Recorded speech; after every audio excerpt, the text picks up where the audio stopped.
Salut, chers amis, que notre Dieu, Seigneur Jésus-Christ, qu'il puisse encore nous fortifier, vous faire du bien dans tous vos projets, tout ce que vous allez entreprendre. Pour ma part, Jude Mika, serviteur de l'Éternel, et je vous bénis dans le nom de Jésus-Christ de Nazareth. On va partager une pensée, et c'est être dans le Seigneur. Je veux parler de l'importance d'être dans le Seigneur et par rapport à plusieurs points. Vous avez des personnes qui vous parlent de leur religion. Il y a des gens, ils vont se présenter comme étant un religieux dans telle religion. Ils appartiennent à tel groupe. Mais la parole que le Seigneur met dans mon cœur pour partager avec vous, c'est l'importance d'être dans le Seigneur. Et le premier point, c'est comprendre qu'être dans le Seigneur, c'est être en Christ. Non pas être dans une religion, mais être en Christ. L'apôtre Paul a dit quelque chose que j'aimerais commencer dans Galates, le chapitre 2 et le verset 20. Paul dit que j'ai été crucifié avec Christ. Et si je vis, ce n'est plus moi qui vis, c'est Christ qui vit en moi. Et il dit que si je vis maintenant dans la chair, qui veut dire dans le corps, je vis dans la foi au Christ de Dieu, qui m'a aimé et qui s'est livré lui-même pour moi. Oui, l'apôtre Paul dit quelque chose que chaque chrétien, chaque disciple devrait dire. Il dit que j'ai été crucifié avec Christ. Voilà un homme qui est dans le Seigneur. J'ai été crucifié avec Christ et si je vis, ce n'est plus moi qui vis, mais c'est Christ qui vit en moi. Je ne sais pas, est-ce que nous pouvons entrer dans la portée, la profondeur de cette présentation, de cette identification, de cette identité même en Christ. Si je vis maintenant dans la chair, qui veut dire si je vis dans ce corps, je vis dans la foi au Fils de Dieu qui m'a aimé et qui s'est livré lui-même pour moi. Quelle grâce! Quelle grâce, chers amis, de savoir que celui qui vient à Christ, celui qui donne sa vie à Jésus, désormais, il est dans le Seigneur. Il n'est pas dans une religion. Il ne se reconnaît pas dans une religion, mais il se reconnaît dans une relation avec une personne. Cette personne s'appelle Jésus-Christ de Nazareth. Et être dans le Seigneur, dans Philippiens, le chapitre 4 et le verset 4, ici, il est dit « Réjouissez-vous toujours dans le Seigneur ». Je le répète, réjouissez-vous.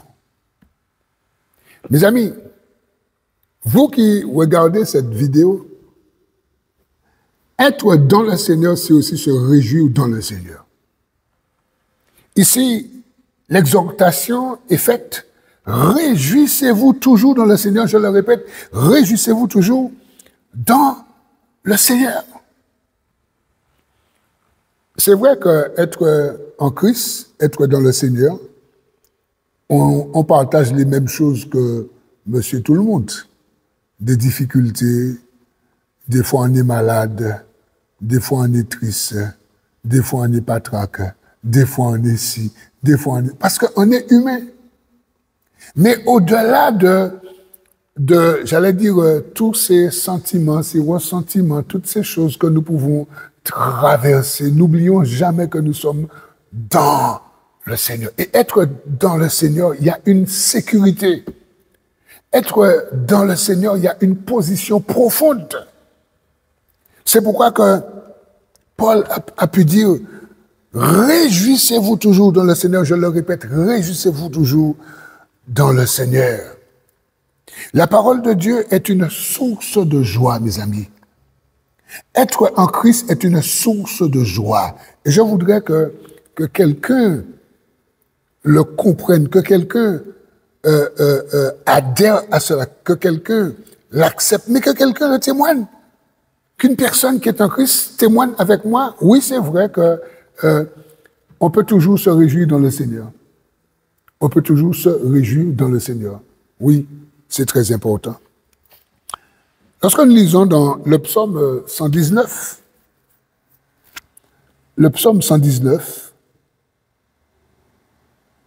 Alléluia, et le verset 14, il est dit, « Je me réjouis en suivant tes préceptes, comme si je possédais tous les trésors. » Voilà ici ce que dit le psalmiste. Voilà un homme qui se réjouit dans le Seigneur. Voilà un homme qui connaît le Seigneur. Voilà un homme qui a donné sa vie à Dieu. Voilà un homme qui fait confiance à Dieu, d'accord, qui a mis sa confiance en Dieu du moins. Eh bien, il dit que je me réjouis en suivant tes préceptes.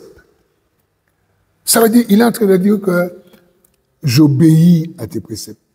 Quand il dit que je me réjouis en suivant tes préceptes, ça veut dire je suis content quand je lis tes ordonnances. J'adhère à tes ordonnances, à ta parole. Elle me fait du bien.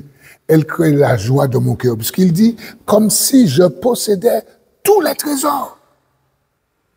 Comme si je possédais tous les trésors. Je voudrais vraiment encourager quelqu'un. Toujours par rapport à ce point, réjouissez-vous toujours dans le Seigneur. Nous sommes dans une société, dans une vie où, mes amis, on entend tellement de mauvaises nouvelles, tellement de mauvaises nouvelles. C'est que ce qu'on entend. Celui-là a fait ci, celui-là a tué sa femme, celui-là s'est pendu, celui-là a braqué, celui-là... Que des mauvaises nouvelles. Mais lorsque on est dans le Seigneur, mes amis, c'est extraordinaire. Réjouissez-vous toujours dans le Seigneur. Lorsque nous lisons Matthieu, le chapitre 13, la Bible nous dit au verset 44, c'est Jésus qui parle, Jésus faisait une comparaison par rapport au royaume de Dieu. Il disait que le royaume des cieux est encore semblable à un trésor caché dans un champ. L'homme qui l'a trouvé le cache et dans sa joie. Vous voyez? Réjouissez-vous toujours le Seigneur. Il est dit, et dans sa joie, il va vendre tout ce qu'il a et il achète ce champ. Voilà une parabole que le Seigneur donne. Le Seigneur est en train d'imager, il apporte un enseignement sur la profondeur, l'importance, la valeur du royaume des cieux. Et ici, Jésus dit que le royaume des cieux est encore semblable à un trésor caché. Oui, un trésor caché, mes amis. Et il dit que l'homme qui la trouve le cache et dans sa joie. Réjouissez-vous toujours dans le Seigneur. Ici, dans sa joie, il va vendre tout ce qu'il a. Mes amis, des fois, lorsque vous achetez des choses, vous bâtissez, vous construisez, vous mettez en place des choses que vous aimez, vous le faites avec amour. Il y a toujours une notion de sacrifice. Mais ici, on nous dit que la personne qui trouve ce trésor, elle va cacher, et puis, on nous dit que dans sa joie, il va vendre tout ce qu'il a. Voilà un enseignement où le Seigneur nous montre que lorsque nous sommes dans le Seigneur, rien n'est plus fort que le Seigneur. Rien n'apporte plus de joie qu'être dans le Seigneur. Rien n'est comparable à la joie que nous avons lorsque nous sommes dans le Seigneur. Être dans le Seigneur, c'est être repenti, être converti. Être dans le Seigneur, c'est avoir reçu le pardon de ses péchés. Être dans le Seigneur, c'est savoir que quel que soit le problème que nous pouvons avoir, nous pouvons faire appel au Seigneur parce que nous sommes dans le Seigneur. Et c'est pourquoi ici, il est dit, Philippiens 4.4, réjouissez-vous toujours dans le Seigneur. Je le répète, réjouissez-vous. Et nous avons vu, chers amis, nous avons vu au psaume 119, je le reprends, au psaume 119, on l'a vu, et au verset 14, le psalmiste dit que « Je me réjouis en suivant tes préceptes comme si je possédais tous les trésors. » Et je voudrais te poser une question, toi qui regardes cette vidéo. C'est quoi ton trésor? Qu'est-ce qui fait ta joie? Ton argent? Ton travail? Ta position? Qu'est-ce qui fait ta joie? C'est pourquoi que c'est très important de comprendre. On reste dans les psaumes. On va dans le psaume 162. Le psaume 162. Pas 162, pardon. Le psaume 119 et le verset 162. Le psaume 119 et le verset 162. Il est dit, « Je me réjouis de ta parole comme celui qui trouve un grand butin. Je me réjouis de ta parole comme celui qui trouve un grand butin. » Oui. Ici, le psalmiste dit, il compare la parole de Dieu comme quelqu'un qui va trouver un grand butin, quelque chose qui va lui apporter beaucoup de joie. Ici, il dit, ô Seigneur, je me réjouis de ta parole. Je me réjouis de ta parole. Ta parole m'apporte une réjouissance. Ta parole m'apporte une satisfaction. Et je voudrais que, vraiment, que tous ceux qui en ont marre de la vie, tous ceux qui ne savent plus quoi faire, que dire, où aller, je vous invite à être dans le Seigneur, à venir dans le Seigneur. Et vous verrez que vous pourrez vous réjouir dans le Seigneur. Dans le Seigneur, chers amis, on est en sécurité.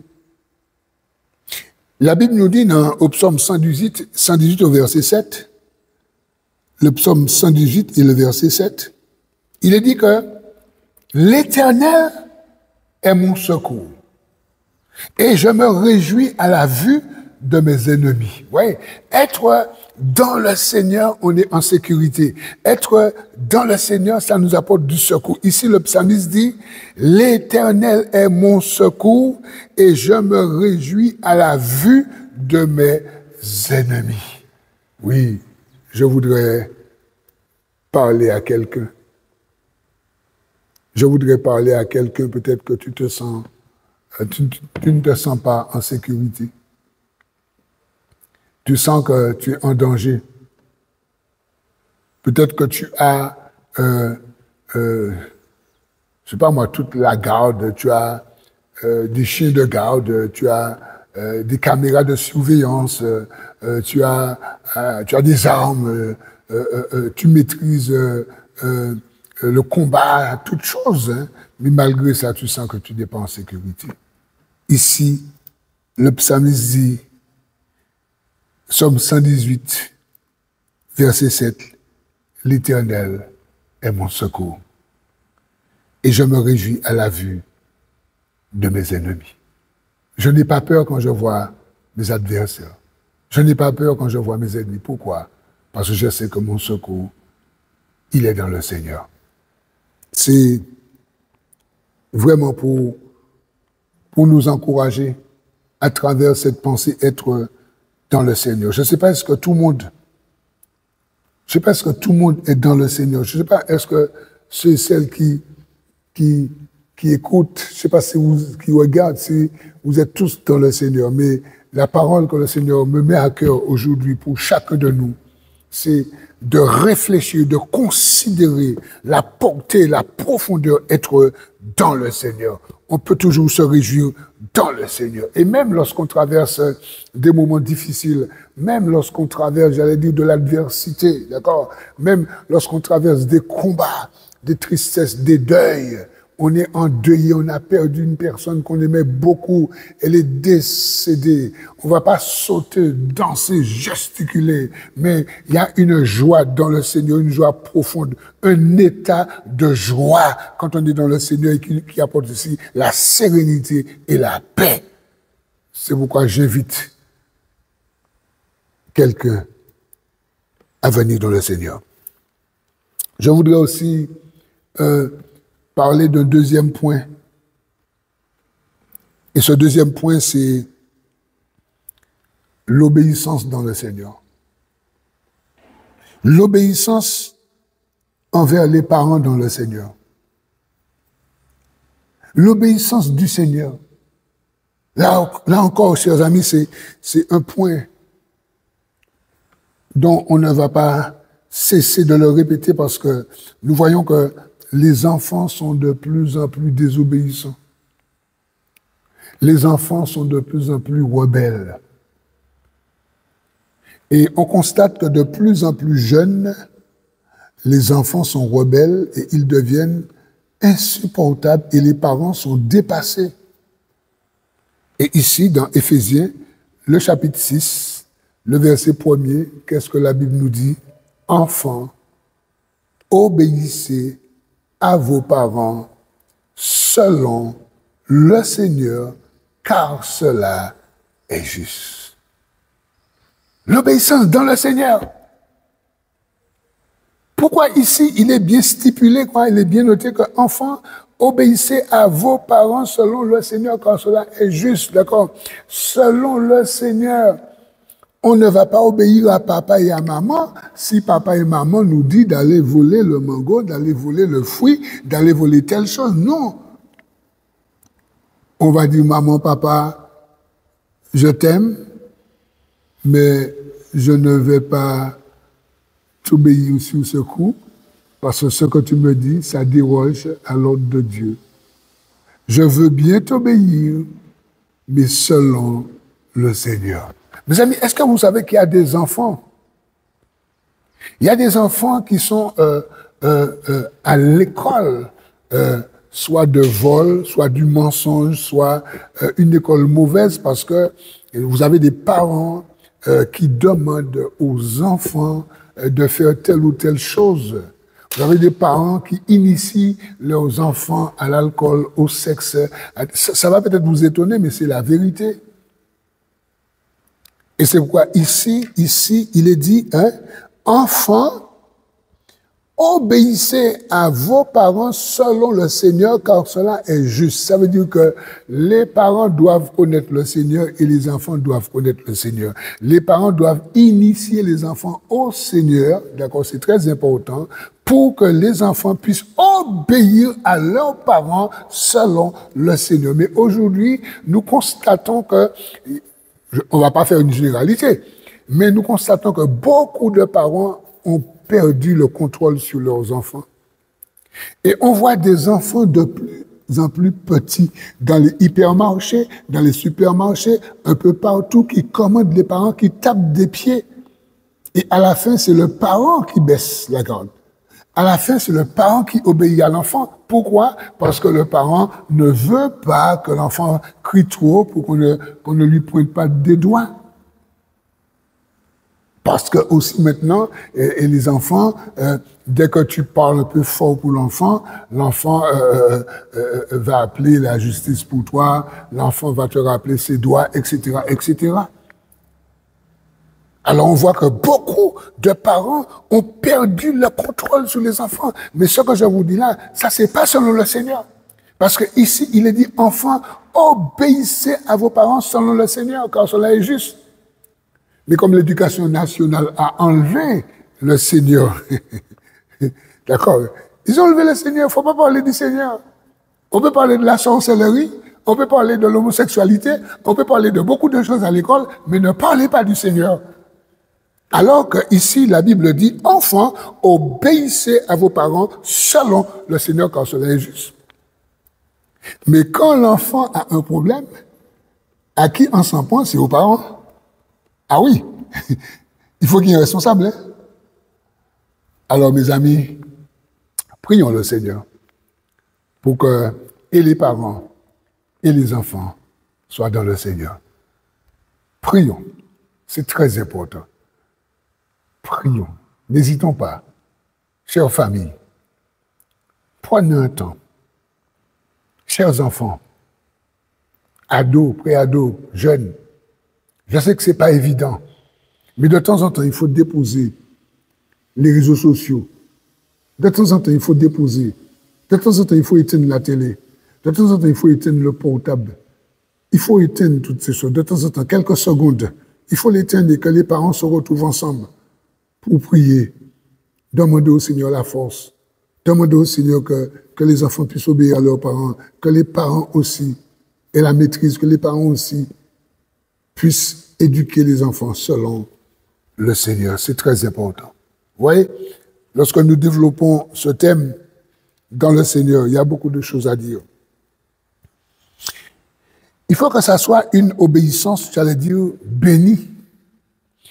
Dans Deutéronome, le chapitre 11, les versets 11 à 14, dans l'Ancien Testament, Deutéronome, chapitre 11, versets 11 à 14, qu'est-il dit?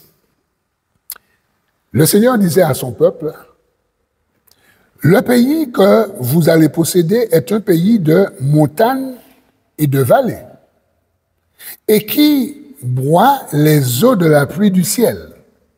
C'est un pays dont l'Éternel, ton Dieu, prend soin et sur lequel l'Éternel, ton Dieu, a continuellement les yeux, du commencement jusqu'à la fin de l'année. » Verset 13.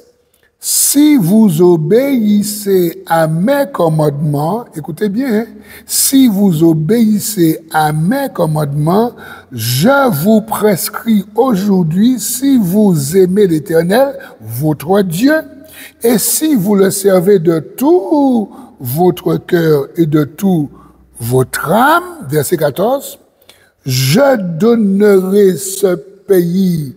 Je donnerai à votre pays la pluie en son temps, la pluie de la première et de l'arrière-saison, et tu recueilleras ton blé, ton mou, ton huile, etc., etc.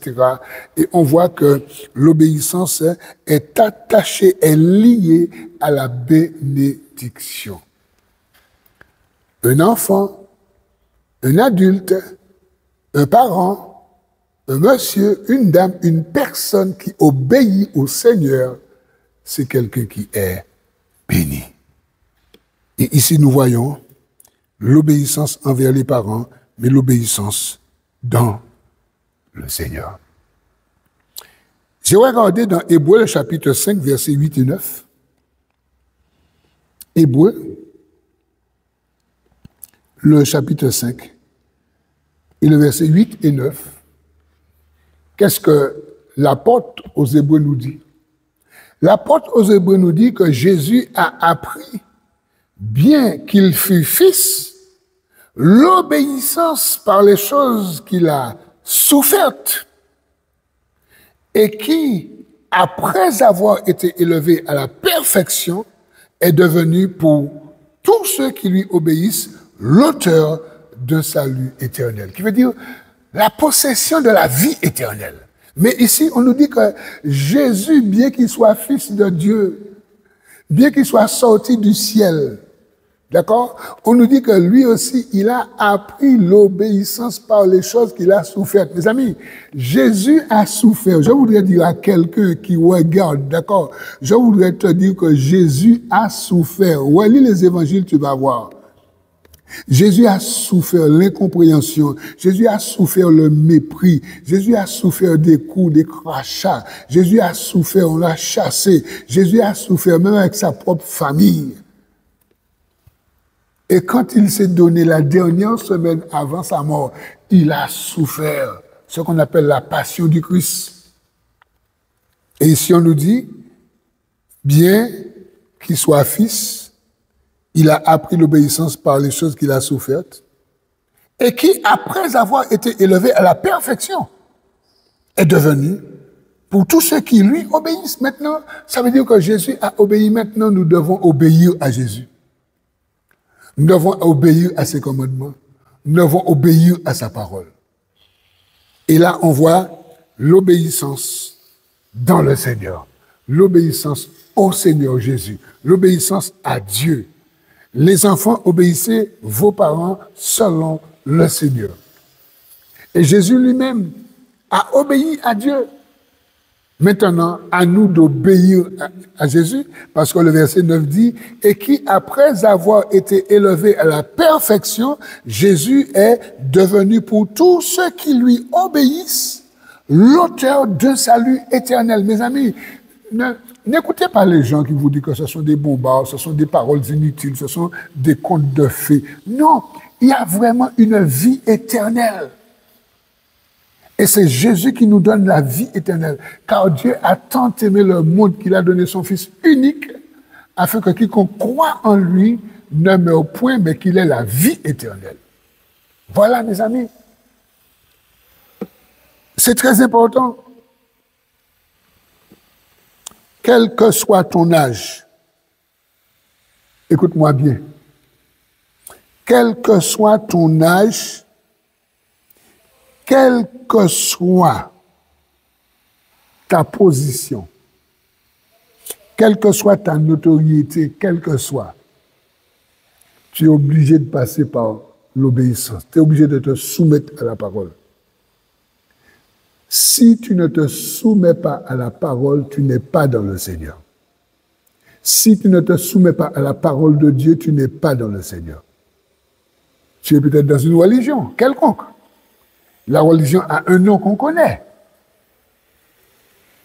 Mais il faut être dans le Seigneur. L'obéissance envers le Seigneur, c'est très important, mes amis.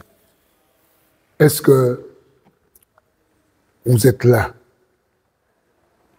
Est-ce que cette parole vous parle?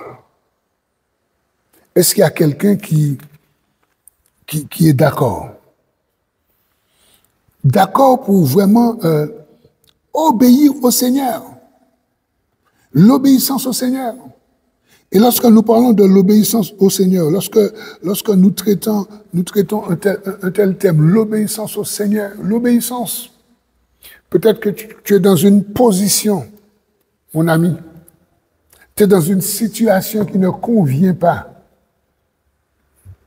Tu es peut-être dans une position de rébellion. Tu es peut-être un enfant, tu as fugué. Tu es peut-être une épouse, tu as quitté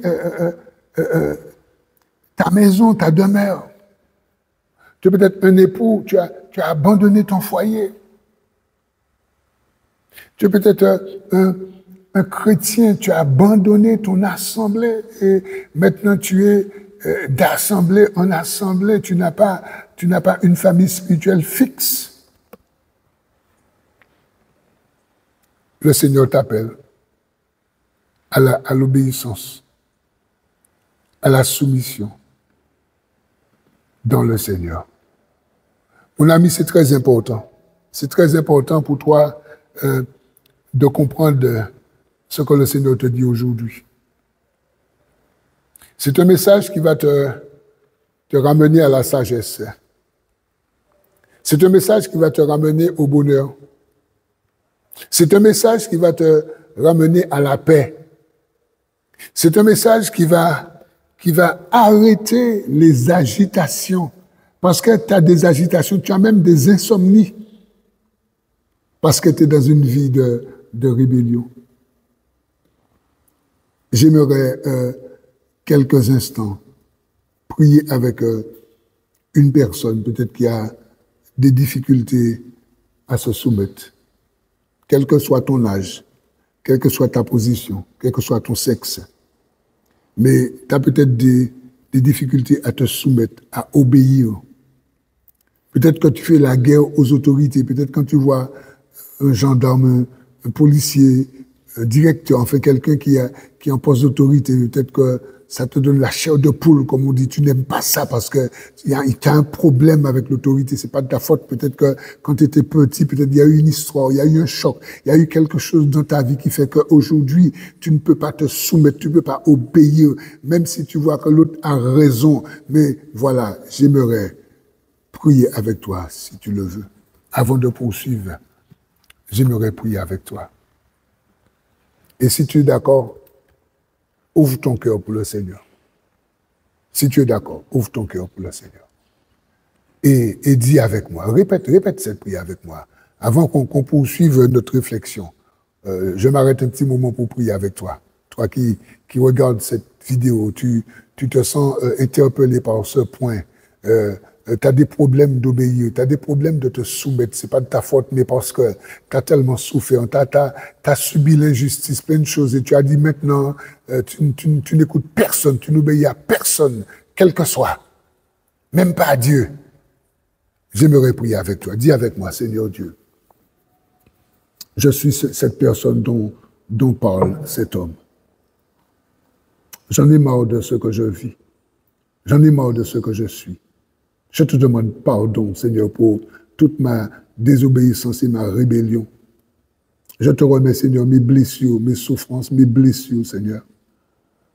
Je me sens hors de toi, Seigneur. Je voudrais être en toi et avec toi. Je voudrais jouir, Seigneur, de tout ce que j'entends lorsqu'on se trouve dans le Seigneur. Je veux cesser cette guerre, Seigneur.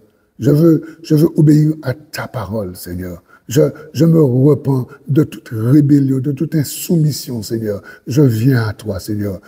À nouveau, je te donne ma vie. Je me soumets à toi, Seigneur. Viens encore me toucher, Seigneur. Viens encore me guérir de toute blessure, Seigneur. Je t'en supplie, Seigneur. J'ai besoin de toi, Seigneur. Je te donne ma vie, Seigneur. Et merci, Seigneur, de me rendre docile à toi et à ta parole. Au nom de Jésus. Amen. Je voudrais te dire, cher ami, si tu as fait cette prière, tu peux aller sur ma chaîne. D'accord, c'est très important. Tu peux aller sur la chaîne Celui qui console. Et là, tu peux laisser sur la chaîne YouTube aussi, TikTok, tu peux laisser des commentaires, tu peux laisser ton numéro. Voilà. Ou si encore tu voudrais un entretien téléphonique, je peux te laisser mon numéro, c'est un portable. C'est le 06 96 89 52 58. Que le Seigneur te bénisse. Nous poursuivons notre réflexion dans le Seigneur. Maintenant, je voudrais parler un mariage dans le Seigneur. Oui. Parce que là, on parle dans le Seigneur, on ne parle pas dans le monde. Oui, on ne parle pas dans comme je veux. Non, on parle dans le Seigneur. C'est où on est dans le Seigneur, où on est hors du Seigneur. Je veux un peu parler un mariage dans le Seigneur. On va aller dans 1 Corinthiens, le chapitre 7 et le verset 39. 1 Corinthiens. Alors, épître de Paul aux Corinthiens, le premier chapitre, le chapitre 7, pardon, et le verset 39. Écoutons ce que le Seigneur nous dit à travers l'apôtre Paul. Une femme est liée aussi longtemps que son mari est vivant. Mais si le mari meurt, elle est libre de se marier à qui elle veut, seulement que ça soit dans le Seigneur. Voilà, le mariage dans le Seigneur. Oui, on voit que si on est dans le Seigneur, si on a Jésus-Christ pour Seigneur et Sauveur, si on est repenti, converti, si on est descendu dans les eaux du baptême, on est au Seigneur. Mais on ne peut pas décider, eh bien, je vais descendre dans le monde, je vais chercher une femme dans le monde, je vais descendre dans le monde, je vais chercher un homme dans le monde. Parce que dans les lieux, dans les assemblées, les hommes ne me plaisent pas ou les femmes ne me plaisent pas. Je vois tellement de belles femmes dans le monde, je vois tellement de bels hommes dans le monde, hein, et puis en plus ils sont bien, ils sont gentils, ils parlent bien. C'est ça. C'est ça. Eh bien ici, mon ami, voilà ce que dit la parole. Et cette parole qui est dite, elle est dite pour les femmes, mais aussi pour les hommes. Une femme est liée à son mari aussi longtemps que son mari est vivant. Ça veut dire quand tu te maries, mon ami, d'accord? Ici, la Bible dit que tu es lié à ton mari, tu es lié à ta femme, tant que l'autre est vivant ou vivante, d'accord? Mais ici, il te dit que, mais si le mari meurt, si la femme meurt, eh bien, il est dit que la personne est libre de se remarier à qui elle veut, mais attention, à qui elle veut, mais seulement que ça soit dans le Seigneur. Ça veut dire quoi? Quelqu'un qui est repenti, converti. Quelqu'un qui est dans le Seigneur. Si tu es dans le Seigneur, comment tu vas chercher quelqu'un, un païen, une païenne? Si tu es dans le Seigneur, comment tu vas chercher quelqu'un sous la toile? Tu vas sous la toile où je suis célibataire, je cherche quelqu'un. C'est pas comme ça. Tu vas trouver plein de monde. Il y a plus de femmes célibataires, il y a plus d'hommes célibataires, mais ils ne sont pas dans le Seigneur, ils sont dans le monde. Dès que tu vas mettre une annonce, dans un moment, tu auras plein de propositions. Mais ici, la parole, la Bible dit ici que si tu es dans le Seigneur, tu es célibataire ou encore tu es veuf, enfin quel que soit, tu dois chercher un conjoint, une conjointe, un époux, une épouse dans le Seigneur. Mais oui, quelqu'un qui est repenti, converti, mais oui. Quelqu'un qui connaît le Seigneur, quelqu'un qui se soumet à la parole du Seigneur, quelqu'un qui aime le Seigneur. La Bible dit, dans 1 Corinthiens chapitre 11, verset 3, « Je veux que vous sachiez que Christ, enfin que Dieu est le chef de Christ, que Christ est le chef de l'homme et que l'homme est le chef de la femme. » Pourquoi je dis ça? C'est pour montrer que dans la vie, on n'est pas comme ça. On a toujours un chef. On a toujours quelqu'un au-dessus de nous, qu'on le veuille ou non. Et ça, on appelle ça le gouvernement de Dieu, dans 1 Corinthiens chapitre 11, verset 3. Et ici, la Bible dit ici que tu dois chercher l'époux, l'épouse, mais quelqu'un qui soit dans le Seigneur, mon ami, au niveau du mariage. Nous avons beaucoup de mariages qui s'effritent. Pourquoi? Parce que nous avons beaucoup de personnes qui ne sont pas dans le Seigneur, qui ne connaissent pas le Seigneur, qui agissent comme des païens. Et après, le mariage s'effrite. Au psaume 128, le verset 1, alors je parle toujours dans le Seigneur, le psaume 128, le verset 1, ici il est dit, « Heureux tout homme qui craint l'Éternel et qui marche dans ses voies. » Voilà un critère pour que l'homme réussisse dans le Seigneur. Ici, la Bible nous dit « Heureux tout homme qui craint l'Éternel. » Monsieur, vous qui voulez réussir à votre mariage, ayez la crainte de Dieu, le respect pour Dieu. Soumettez-vous à Dieu. Aimez Dieu dans les 4 dimensions. De tout votre cœur, de toute votre âme, de toute votre pensée, de toute votre force. Et votre prochain comme vous-même. Ici, monsieur, cher époux, ça c'est pour toi. Là, on parle le mariage dans le Seigneur. Et pour qu'un homme, pour qu'un époux puisse réussir, ici, la Bible dit au psaume 128, verset 1er, « Heureux tout homme qui craint l'Éternel et qui marche dans ses voies. » La crainte de Dieu, le respect pour Dieu. Quand tu as cette crainte en toi, ne t'inquiète pas, tu ne feras pas n'importe quoi. Quand tu as cette crainte en toi, tu vas respecter ton épouse, tu vas aimer ton épouse.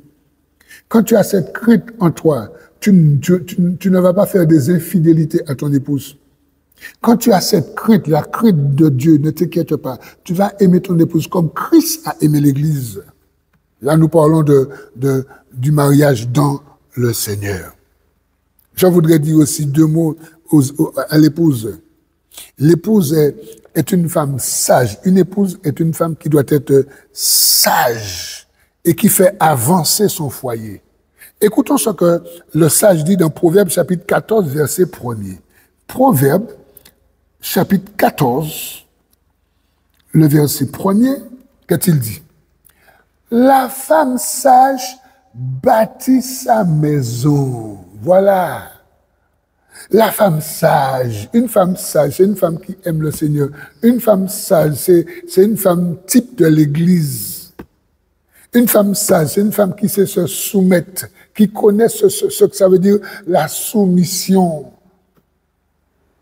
Ici, il est dit, la femme sage bâtit sa maison, virgule. Et la femme insensée la renverse de ses propres mains. Deux femmes ici. Une femme sage, une femme insensée. La femme sage, elle bâtit sa maison, elle fait avancer son foyer. Il est dit que son mari le regarde, il dit, oh là là, il va l'encourager. Mais on nous dit ici que la femme insensée, elle va renverser sa maison de ses propres mains. Elle va parler beaucoup, elle va critiquer, elle va faire des choses. C'est pourquoi que le mariage dans le Seigneur, mes amis, c'est important. Je voudrais vraiment nous encourager.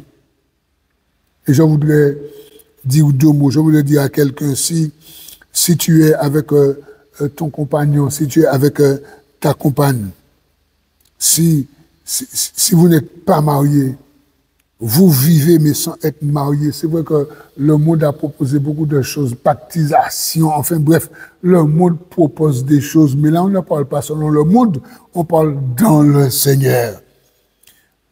Je voudrais vous dire, vous qui aimez votre conjoint, votre conjointe, ça fait des années que vous êtes ensemble, vous n'êtes jamais mariés. La Bible dit que vous êtes dans la fornication. Pourquoi? Parce que vous ne vous êtes pas soumis à un ordre que Dieu a donné. Et cet ordre que Dieu a donné, je vais lire cet ordre avec vous dans Hébreux chapitre 13, verset 4. C'est là où nous trouvons cet ordre, Hébreux 13, 4. Regarde ce que la Bible dit. Que le mariage soit honoré de tous. Il n'est pas dit que la fornication. Il n'est pas dit que le concubinage. Il n'est pas dit que chacun, parce que tu quittes la maison de ton père, la maison de ta mère, et vous allez louer une maison ensemble, et puis vous êtes là. J'ai rencontré des personnes qui me disent, non, mais je suis fidèle à mon épouse. Il n'y a pas mal, je suis fidèle. Hein. Comme je suis fidèle, je ne trompe pas. C'est pas ce qu'on t'a demandé. C'est bien d'être fidèle.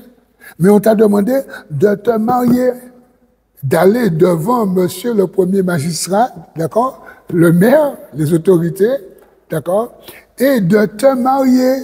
C'est ça qu'on t'a dit. Parce que ici, il est dit que le mariage soit honoré de tous et le lit conjugal exempt de souillure, car Dieu jugera les impudiques et les adultères. Et là, nous sommes en train de parler du mariage selon le Seigneur, mariage dans le Seigneur. Je m'adresse aussi aux jeunes. De plus en plus, nous nous rendons compte qu'il y a tellement de permissivité qu'on voit des jeunes, même des pré-ados, qui sont déjà amoureux, qui se tiennent déjà main dans la main. Des fois, ils ont 12, 13 ans. D'accord? Ils sont encore jeunes, ils n'ont même pas encore compris vraiment qu'est-ce que c'est que la vie. Ils sont déjà amoureux. Ils se tiennent par là, mais ils se font des petits bisous. Parce que maintenant, il y a des enseignements à l'école qui autorisent. D'accord? On va favoriser des choses. Mais la Bible parle de l'impudicité. Monsieur, madame, la Bible parle de l'impudicité. Et j'aimerais, si tu ne me crois pas, lire aussi un passage avec toi. Et là, on ira dans 1 Thessaloniciens. Alléluia. Le chapitre 4 et le verset 3. Écoute ce que le Seigneur dit dans 1 Thessaloniciens, le chapitre 4, le verset 3. Ce que Dieu veut, c'est pas moi, Jude Mika, pas moi, hein. Ce que Dieu veut, c'est votre sanctification, c'est que vous vous abstenez de l'impudicité. Vous n'êtes pas mariés. Vous faites sexe ensemble, vous faites des câlins, des bisous, plein de choses. La Bible dit ce que Dieu veut, c'est votre sanctification. C'est que vous vous absteniez de l'impudicité. C'est que chacun de vous sache, posséder son corps dans la sainteté et dans l'honnêteté. Voilà. Voilà ce que Dieu veut, mon ami. Nous sommes en train de parler le mariage dans le Seigneur. Et des fois, les jeunes gens ne sont pas mariés, ils vivent ensemble, ils font des choses ensemble. Et puis, ils vont beaucoup plus loin. Ils sont ensemble, les mêmes sexes, filles avec filles, garçons avec garçons. Le Seigneur ne prend pas plaisir. Peut-être qu'il y a une grande permissivité dans le monde, mais quand tu lis la parole de Dieu, tu verras que ça, non. Non, la parole de Dieu n'autorise pas ça. Et si nous sommes dans le Seigneur, mes amis, écoutez-moi bien, si nous sommes dans le Seigneur, je dis bien dans le Seigneur, ça n'existe pas dans le Seigneur. Même si des fois, dans certaines églises, nous entendons des choses, nous voyons des choses, mais nous savons très bien que dans le Seigneur, non, il n'y a pas ça. Dans le Seigneur, lorsque nous lisons de la Genèse, Dieu a créé Adam et Ève. Terminé. Est-ce que vous êtes là avec moi, mes amis? Alors, c'est pourquoi c'est très important. Et je voudrais terminer ce point, le mariage dans le Seigneur, dans Apocalypse 19, les versets 7 à 9. Là, on va dire, c'est l'excellence même du mariage. On va dire, c'est le sommet. Là, on nous parle des noces de l'agneau. On nous parle du mariage de l'Église avec Jésus. Réjouissons-nous et soyons dans l'allégresse. Et donnons-lui gloire. Car les noces de l'agneau sont venues et son épouse c'est qui? Vous et moi. Son épouse, c'est l'Église. Son épouse, c'est tous ceux qui se sont sanctifiés, repentis, convertis, baptisés, acceptés le Seigneur, tous ceux qui vivent dans la sanctification. Réjouissons-nous et soyons dans l'allégresse et donnons-lui gloire. Car les noces de l'agneau sont venues. Et qu'a-t-il dit? Il a dit, et son épouse s'est préparée. Je voudrais te dire, toi, mon frère, toi, ma sœur, en Christ, c'est l'heure de se préparer. Nous sommes en train de nous préparer pour ces noces, les noces de l'agneau. Regarde ce qu'il te dit au verset 8. Et il lui a été donné de se revêtir, de s'habiller d'un fin lin éclatant et pur. Et on nous donne la définition, on nous donne la signification du fin lin. Car le fin lin, ce sont les œuvres justes des saints. Tu vois? Le fin lin, ce sont les choses que nous faisons à la lumière de la parole de Dieu. Le fin lin, c'est notre témoignage. C'est ça. Le fin lin, c'est notre réputation en Christ. C'est ça, le fin lin. C'est ça. Tu peux pas dire que tu es dans le Seigneur et tu fais ce que tu veux. Non. Tu vas louper ce mariage. Tu vas louper ces noces. Ici, on nous dit, il lui a été donné de se revêtir d'un fin lin éclatant et pur, car le fin lin, ce sont les œuvres justes des saints. Verset 9. Et l'ange me dit, oh là là, heureux ceux qui sont appelés au festin des noces de l'agneau. Et il me dit, ces choses sont les véritables paroles de Dieu. Mon ami, il y a un mariage qui nous attend bientôt, les noces de l'agneau. Ah, les noces de l'agneau. Ça, c'est un mariage qui nous attend. Les noces de l'agneau. Ça, c'est pour bientôt. Préparons-nous dans la sanctification. Préparons-nous dans le respect de Dieu. Le respect les uns pour les autres. Préparons-nous dans l'amour du prochain. Préparons-nous en pardonnant tous ceux qui nous ont offensés. Préparons-nous en sortant dans l'idolâtrie, en sortant dans les choses du monde. Préparons-nous en aimant Dieu, en aimant sa parole. Préparons-nous en prêchant la parole. en invitant des personnes à venir à Christ, en étant un bon témoignage. Tout ça, c'est la préparation, c'est le félin, c'est le témoignage, c'est les œuvres que le Seigneur agrée. C'est très important. Et je voudrais terminer par mourir dans le Seigneur. Mourir dans le Seigneur. Mourir dans le Seigneur, c'est avoir la vie éternelle. Je te dis que mourir dans le Seigneur, c'est avoir la vie éternelle. Dans Jean 11, j'aime beaucoup ce passage, le passage de la résurrection de Lazare, Jean 11, versets 25 et 26.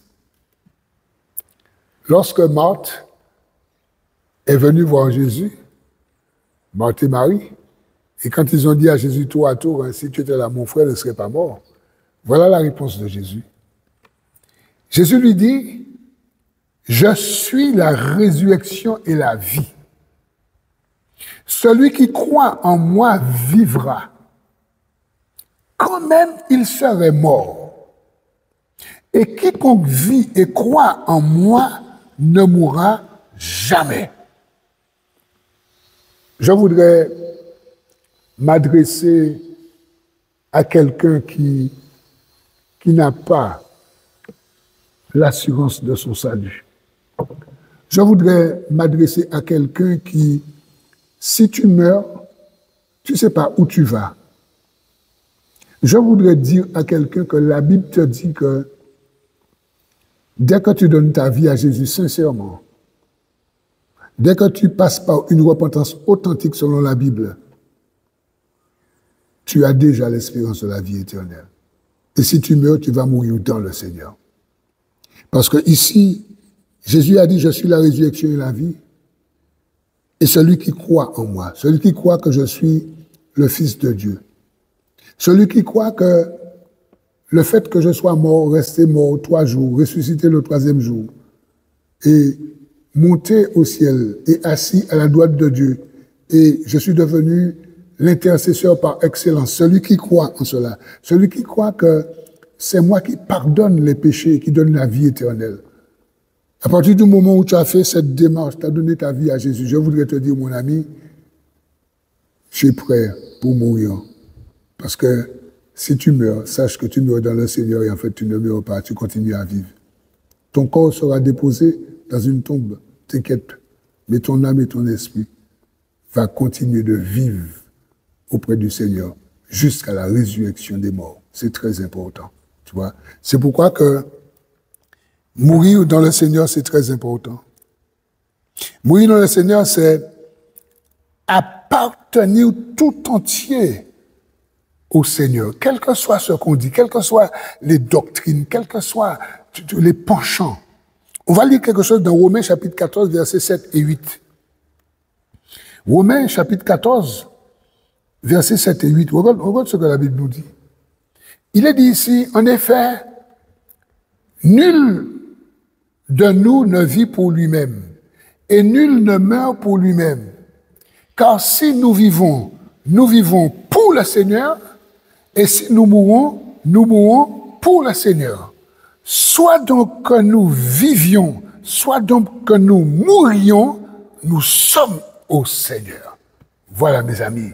Voyez, regardez comment c'est profond. Regardez comment c'est beau être au Seigneur. Ici, parce que bien sûr, quand vous allez lire ce passage, vous allez voir dans Romains 14, il y avait toute une polémique, celui qui mange vient, celui qui mange pas, celui qui observe les jours, celui qui observe pas. Tu as des personnes qui te disent que ce jour-là, le jour du repos, un autre te dit qu'il faut pas manger telle viande. Mais ici, non.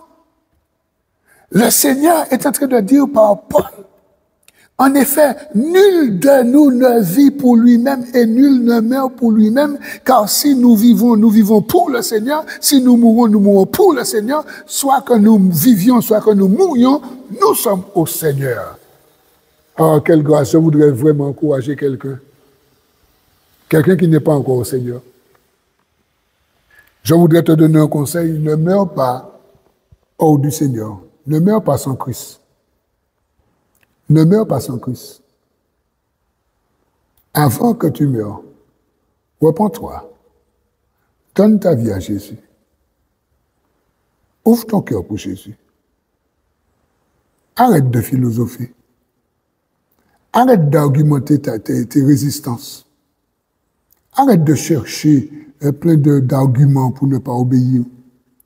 Satan va te faire passer à côté de la vie éternelle. Et tu verras, tu seras en compagnie du diable. Éternellement, tu vas souffrir. Mais tu as encore l'occasion, le privilège aujourd'hui de donner ta vie à Jésus pour être en bénéfice de la vie éternelle. Tu peux le faire encore. Écoute ce que la Bible dit. Dans Apocalypse chapitre 14, verset 13, voilà ce que la Bible dit et c'est vraiment la conclusion de notre réflexion. Et j'entendis du ciel une voix qui disait « Écris, heureux dès à présent les morts qui meurent dans le Seigneur. Oui, dit l'Esprit, afin qu'ils se reposent de leurs travaux car leurs œuvres les suivent. » Mes amis, ici, Jean reçoit du Seigneur, ici, heureux dès à présent les personnes qui meurent dans le Seigneur. Ces personnes, elles sont heureuses. Et c'est pourquoi je voudrais terminer pour dire à quelqu'un, si tu n'es pas dans le Seigneur, si tu n'es pas repenti, si tu n'as pas la certitude que tes péchés sont pardonnés, ne tarde pas, mon ami. Donne ta vie à Jésus-Christ pour pouvoir soit partir avec le Seigneur, soit mourir dans le Seigneur. On va prier pour terminer. Seigneur, je veux encore te remercier pour cette parole, surtout pour ceux et celles qui l'ont écouté, qui ont mangé ce mets succulent qui parle être dans le Seigneur dans plusieurs points. Et je prie pour ceux et celles, Seigneur, qui ne sont pas encore en toi et qui voudraient vraiment être en toi. Je prie maintenant pour eux afin qu'ils viennent à toi, qu'ils saisissent cette occasion par la foi et qu'ils soient dans le Seigneur. Au nom de Jésus. Amen.